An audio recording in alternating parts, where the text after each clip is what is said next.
Hey friends, Roast here with another Realm Guide video. Today I'm going to talk about this big June 7th update upcoming. I thought it was just going to be about the Forge, so I wasn't that excited about it. There's a lot more stuff in this update. I am pumped. Well, mostly. Let's talk about it. There's timestamps in the description if you want to skip around. As always, huge shout out to my Patreon subscribers or patrons. Thank you so much for doing that. If you want to join that, link's in the description. Also, thanks to my YouTube subscribers. You guys are awesome. If you want to join them, you can do that. It's free. The button should be in that direction. So, yeah, click those buttons, those links. Thank you for doing that. Anyways, let's get started. So, something I didn't know about at all, they're introducing realm speed-ups, which are really nice because a lot of times clearing the realms gets slow because you end up destroying a bunch of Ent Ancients and Liches, takes forever, the Ghost King takes forever to kill, a bunch of this stuff is just boring and slow. They're speeding up the Ghost King, which is nice, and they're making it a little more random, so I guess this is just to makes the fight a tiny bit more interesting. Doesn't really matter because, you know, he's gonna insta die anyways, but okay, whatever. Less End Ancients and Liches spawn. Okay, cool, I guess, makes it faster. They fix the drop rates so that doesn't affect any of the loot, hopefully. Cool. And then they have an increased chance for event bosses, which is nice, because sometimes if you're trying to farm a drop from Lord of the Lost Lands, or Sphinx, or Hermit, or Mountain Temple, or whoever, and they only spawn once per realm, if you happen to miss it, you're just kind of SOL, and now they can spawn at least up to twice per realm, which is this is just a good positive change. This is dope. I love this. This is sweet.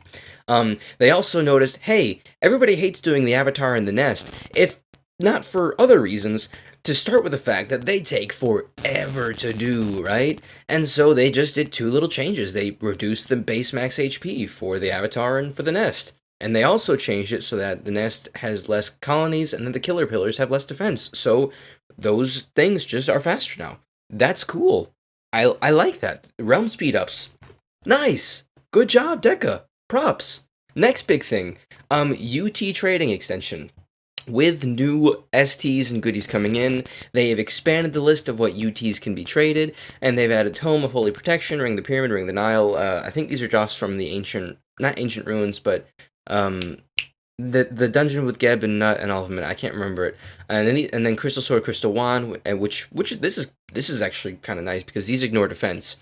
Ancient Sword is pretty decent, I think. And then the Wakizashi of Eastern Winds is a big one. I don't know about Crossing Fires as much, but I like to see this. This is kind of interesting. It'll mix up the trading scene a bit. They are adding the new generation of ST sets with the Forge stuff, so I'll talk about that in a second, a little bit later.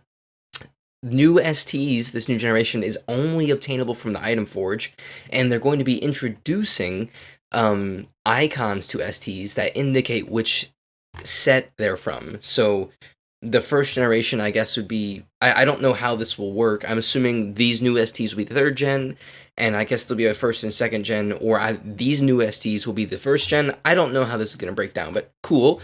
They also have a new Resurrected Huntress set, and if you're wondering what it looks like when you have all these equipped, that is actually where I believe this comes from. Don't know for sure, but that's my guess. So that's cool. This set looks interesting. I don't know how good it'll be, but we'll have to see. It's supposed to be a bunch of AoE stuff and another Huntress set with slow on it, which is nice. And then you have a Warrior set, which looks like it's supposed to be about damage, provides plus 50 attack when you have the full set bonus. It's a lot less defense, high vitality, not a whole ton of max HP though. I'm not sure how good the set is, it seems kind of meh, but it's got plus 50 attack, which is nice, but I don't know if it's as good as the Pirate set, so... we'll see. It's interesting at the very least. But let's move on to the ST crafting, because the new ST set, only craftable, right? Like, I almost want to make whole new videos about this. I might actually separate this into two videos, because the ST crafting is like, it's a whole video in and of itself, right? Like, it's a whole thing. But anyways, I'll try and quickly cover it here. So, new ST crafting. ST crafting, yes, the new STs are only craftable. They don't drop. To craft them, you have to get STs to drop from other places, and then you have to dismantle some STs, and then turn those dismantled STs into these ones. You also need... where is it at? I'm trying to find... so yeah, you have to dismantle some STs to craft the new ones.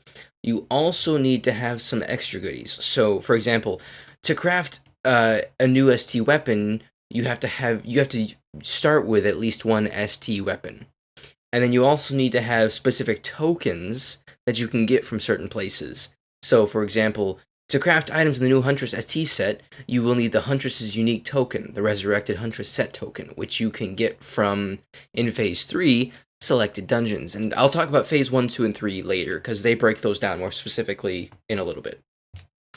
Oh, actually, right now, I said in a little bit, but right now. So the STs are going to be rolled out in 3 different phases, and that is from June 7th. Phase 1 is from June 7th to June 20th. So June 7th is when this update goes out. The first phase lasts about 2 weeks, and that is for this horror story campaign. And this campaign looks kind of meh. It appears to just be one of those campaigns where you spend money to get campaign points, which isn't the most exciting to me, because I don't spend money in Realm. I like it a lot more if the campaign is, hey, collect things, like, collect these elemental shards and turn them in and get campaign points, or complete dungeons and get campaign points. I don't like the spend money to get campaign points, because that is just... the campaign is literally just locked by a $sign, and I hate that so very much, especially when because this is just locking STs behind a $sign. This is locking new STs behind a $sign. I really don't like that. I'm crossing my fingers and hoping that that is not the case, that there is some other way to obtain campaign points, but we'll just have to see. Yeah, because I don't know. Anyways, yeah, so you can get the mythical ST sets and all these different goodies. The interesting thing they're introducing is solo keys. I think, yeah, these keys are going to be present for Phase 1 and 2, so maybe about a month. And these keys will be for Lost Halls, Secluded Thicket, Crystal Cavern, and High-Tech Terror. So that's interesting. There are solo keys, and the thing I like about the solo keys is they come from an easy daily quest and free packs. So you can supposedly get free solo keys easily. I like this. This is neat. The one thing I don't like about the solo keys is these are really low drop rates for the tokens. Like, unless they give you a bunch of these, because, like, this is 5% chance means 1 in 20. Like, so you have to run 20 Secluded Thickets by yourself to get 1 ST token. And Secluded Thicket's a cool dungeon, don't get me wrong, but, I mean, I have $300 in Realm of the Mad God, and I struggle to do Secluded Thicket with a group. Solo, I don't have a chance. I don't have a chance in hell. And to get a full set, you would need 4 tokens, whichever set you want. So if you get the drop rate appropriately, it would take 20 times 4 or 80 runs of Secluded Thicket to get the full set if you got the perfect drop rate. Since like that's a lot of runs for one set. I mean, I guess it's kind of guaranteed, which is nice, but like, and that's assuming you're always perfect. But I don't know. This seems like a really low drop rate. I like the idea of getting solo keys for free, but I don't know if they're probably not going to give you 80 in daily quests and free packs. But I like the idea of solo keys. I think it's cool they finally added it. Fungal Cavern and Lost Halls having higher drop chance makes more sense, because those are longer dungeons at least, and much harder to solo, I'd imagine. But I don't know. We'll just have to see how these go. But yeah, I'm excited for that. This is probably like an experiment phase for these solo keys, right? But we'll see how this goes. Phase 2 is another 2-week period, or 3 weeks even, from the 21st to July 11th. They start selling Enchanted Keys Part 2, basically. Because when you use an augmented key, you open the dungeon and automatically get an ST crate. And I guess if you're gonna buy keys anyways, this is a cool thing for the opener. Like, cool, I guess. But again, this is Mystery Box V2. I don't like mystery boxes in video games, and this is that. This is that same thing, and this is pay us money to get STs. This is locking STs behind dollar signs. And I really don't like that. Because so far, until Phase 3, there will be no way to get... Oh, my cat has decided to join. Hello, kitty cat. Yes, hello. Yes, you're doing great. Oh, dear. Until Phase 3, there will be no way to get these ST tokens for crafting the Huntress and the Killbilly set, except for soloing Lost Hall's Secluded Thicket, Fungal, and Crystal Cavern. Or, sorry, only Crystal Cavern and High-Tech Terror, and that's not easy to do. Like, that seems really difficult. So I don't know how I feel about locking it like that, you know? That seems really tough. And then, after July 12th, they are going to release tokens as a drop in the dungeons. And I think that's where it should be the whole time. And they say, please note, we are not selling tokens directly in any way, or nor 3rd Gen STs. And I think this is a bullshit cop-out line, and this pisses me off. Like, Deca, you should not have ever written this line. This is... No. No. You were doing kind of well until this point. Like, why? You should not have written this. Like, directly above this, like, literally, directly above this, you have the picture of selling the opener of a crate STs. It's like, come on, come on. You gotta realize how, like, goofy you look right now, right? You're like, don't worry, guys, we're not selling STs. Well, we're not selling those STs. We're selling those STs. Come on, Deca. Come on, like... Come on, like, just delete this. Just leave this not there. Like, and it looks like they also messed up formatting. I don't know what this little dot is here for. But, oh well. They're changing the bleeding effect, and I think it's because the Killbilly... So, next change. They're improving the bleeding effect. So we can now apply bleeding effects to enemies, and I think some classes or very specific abilities could already do this. I'm not sure though. Specifically, I think the Killbilly set can now do this. I'll see if I can find it real quick. Yeah, so let's look real fast. Where is it? I believe this weapon... Yeah, so it doesn't have the information yet, but equipment tooltip, bleeding. So I believe the Jagged Hatchet, when you hit enemies, causes bleeding. Yeah, it talks about, and those enemies who do escape will have bleeding due to the improved bleeding system on the Jagged Hatchet weapon. So they're working the system right now, but yeah, bleeding is being added, right? And the tax will place bleeding effect on an enemy, which will last for some amount of time. Bleeding does 20 damage per second, like it does to players, until it expires. Some weapons can add extra damage per second. They can stack, which is nice, and multiple players can cause bleeding on a target. This could be sus, but they already looked ahead to balance it, kind of, to where it's 1% of their max HP per second. This probably is too high, because 1% of HP per second is a lot. Like, can you imagine Oryx just losing? Can Oryx going down and like this seems kind of sus, but I guess because bleeding is only 20 damage per second, that kind of helps. When your boss's HP scaling gets high enough, you'll be okay. But yeah, and then they have all the Forge changes, and I will briefly cover the UI changes. If you want to read more about all of the other requirements, I've got a video that goes up tomorrow talking about this, and ranting, so just a forewarning, I will rant in that video. But they have some good changes for the Forge. Some, where they do things like, oh, you can just see what's craftable, you can see only what UTs, only STs, random things like ores and nil drops, so you don't have to constantly look at those. You can also search and sort, and all these good things, like a bunch of good things. Like, you can see all of these good things that are useful now. But then they did all the special requirements, and not good changes that I'm going to skip because I don't want to read about them and get upset again. In cool news, in happy, exciting, fun, good news, Void Event. There's a Void Event that they just dropped on us. They're just like, boom, here it is. Void Event. Cool.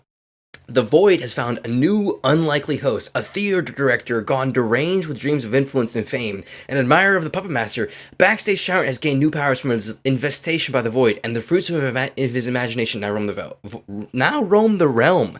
Sorry. So, basically, the Void event starts on the 7th. Surprise. It gives extra loot and extra XP, and a drop of the event token Void Catalyst times 2. How does this work, you ask? Do you just have to go in random voids? Well, yes, but no. In the realm, you'll find Void Heralds, who've allied with the Void Entity, blah blah blah, flavor text, and either when you kill them or just nearby them, you will find 2 remnant of the Void portals. And when you enter these portals, it's just the Void. But it's way, way easier because it's a remnant. I really like what they did with this. This will make learning Void so much easier for so many people. I'm going to work on getting a Void Exaltation Guide out ASAP, because this is huge. Like, this is actually gargantuan. This is so huge for learning Void. The boss will have half HP every single time. Like, these modifiers are guaranteed. It's weaker than the real thing, so it always spawns with the following modifiers. Weak boss, half HP, 30% less damage from the boss, minions have 40% less HP, and minions have 30% less damage.